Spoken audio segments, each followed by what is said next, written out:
سلام و عرض ادب. وقت شما بخیر. خوش اومدید به این ویدیو. خیلی خوشحالم که دوباره ویدیو ضبط میشه و میتونید به ما ملحق بشید.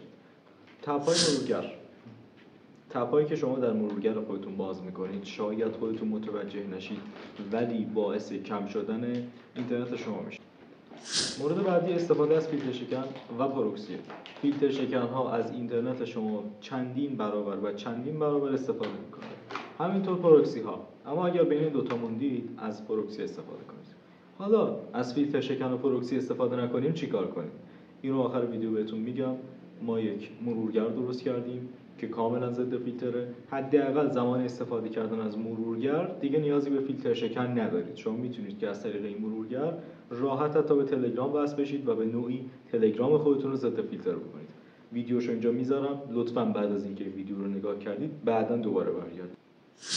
مرور میکنیم از مورد سوم، بستن آپدیت های خودکار. خب همونطور که شما میدونید اگر که حالا تنظیماتش رو خودتون شخصی سازی نکرده باشید این اتفاق میفته و به صورت خودکار خودش آپدیت میکنه و این کار زمانیه که شاید اصلا شما خودتون تعمداً متوجهش نشید. یعنی یه شکلی که شما شاید خودتون متوجه نشید. پس از این طریقی که من بهتون میگم حتما گزینش رو غیر فعال بکنید تا خودش این کار رو انجام نده. خب مورد پنجم دانلود خودکار تلگرام و واتساپ. در تلگرام و در واتساپ و در روبیکا هر جایی که این گزینه هست سعی کنید دانلود خودکار رو غیر فعال بکنید. هر چی که هست، دانلود عکس، گیف، فیلم، ویدیو، موسیقی، فایل و بازی و هر چیزی که گزینش موجوده، حالا در یه سری برنامه‌ها گزینه بازی هم هستش، سعی کنید که اینا رو غیر فعال بکنید تا خودش برای شما دانلود نکنه. بیشتر هم واقعا بهتره که شما بزنید روش و دانلود بشه، نه اینکه خودش همه چی رو دانلود بکنه. مورد ششم، کیفیت ویدیوهایی که شما مشاهده میکنید به تبع در مصرف اینترنت شما خیلی تاثیرگذاره. شاید خودتون متوجه نشید، شاید میدونید و بهش توجهی نکنید، ولی تاثیرگذاره در مصرف اینترنت شما. به چه شکل؟ هر چقدر که اون کیفیت ویدیو به مراتب بالاتر باشه اینترنت شما هم کاهش پیدا میکنه و مصرف میشه. پس سعی کنید اگر که نیازی بهش ندارید کاهشش بدید. هفتم، نیم بها کردن دانلودها.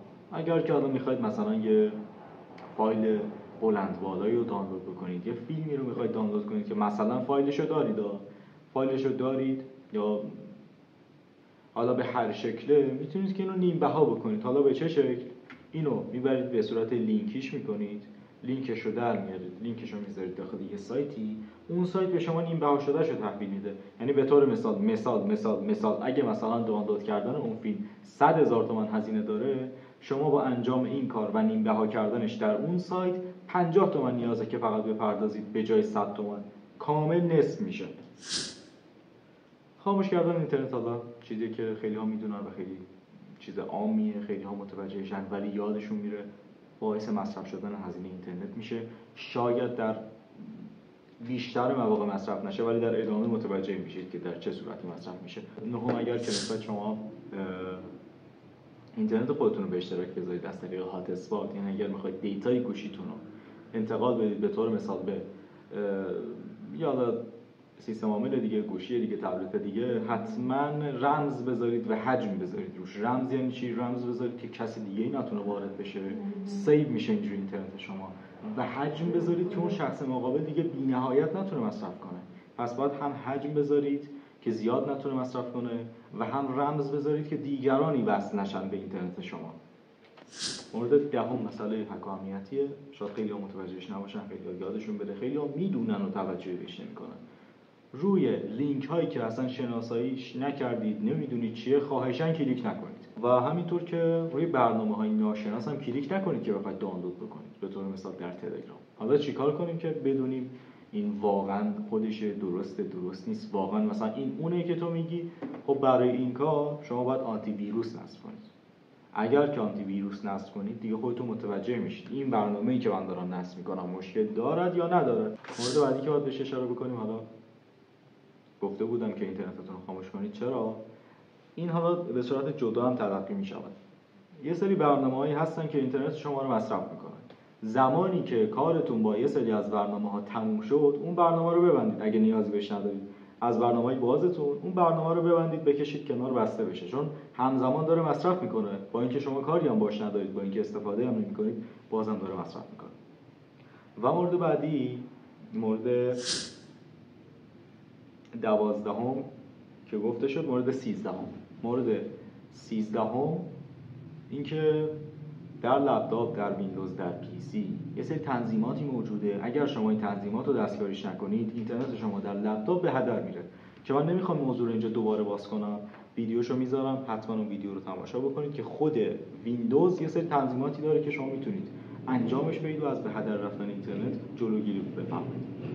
و اما مورد بعدی که در ابتدای ویدیو خدمت شما گفتم. ببینید دوستان، ما یک مرورگری تولید کردیم که ضد فیلتره و همینطور تب‌هایی که باز می‌کنید در اونجا یه مقدار رایگان‌تره و میتونید از اون استفاده بکنید. آموزشش رو میذارم، شما خودتون حتی میتونید که مرورگر ضد فیلتر تولید بکنید و بفروشید.